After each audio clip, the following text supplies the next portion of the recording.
Good morning guys, welcome back to my YouTube channel. So long time no see.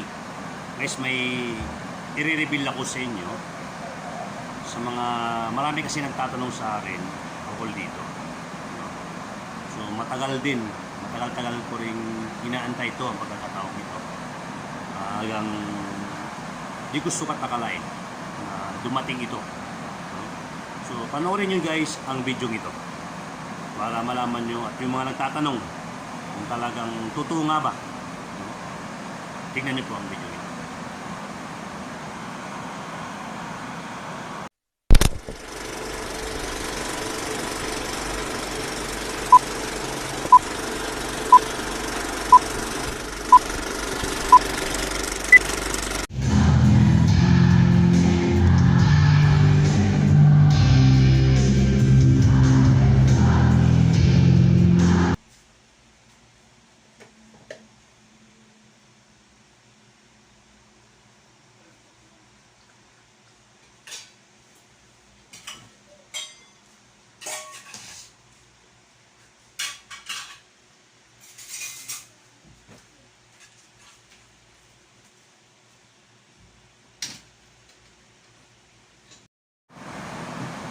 Ayan na, napanood nyo na.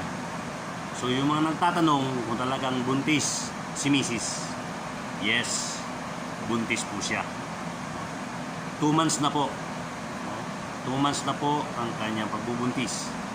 So yung mga nagbibigay ng stress dyan kay Mrs. ko, so iwas-iwasan nyo na.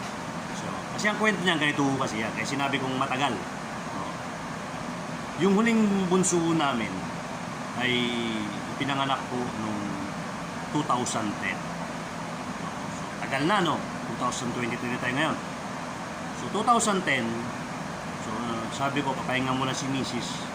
Dapat magbuntis siya 2012 para 2013 para magkaroon ng gap naman yung huling bunso. Yes, nabuntis po si Mrs. noong 2013.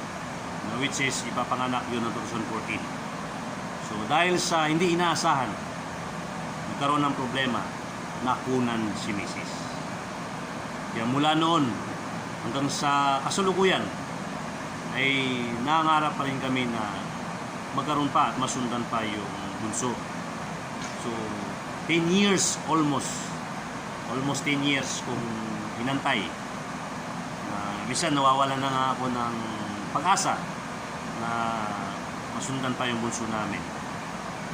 So dahil sa pinagkaloob ng Panginoon, eto na ngayon, no? So, ito ay malaking regalo sa akin na misis ko para sa 2024. Sa pagsalubong 24. Masaya ako na muli ay nagkaroon kami ng bunso. So, goods yun sa akin.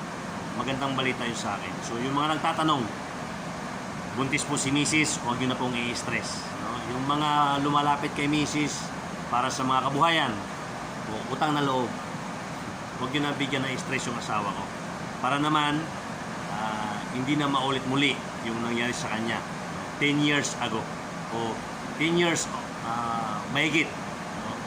Nung nakunan po si Mrs. Sana naman huwag nang maulit yun.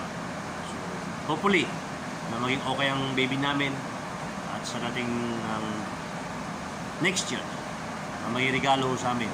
Subaybayin natin yung aking bunso kung anong kinalabasan. Right? Maraming salamat sa panonood po sa inyo. Good luck at thank you sa lahat po. Kung mga nagtatanong, buntis po si Mrs. Maraming salamat. Hanggang dito na lang. Geng geng.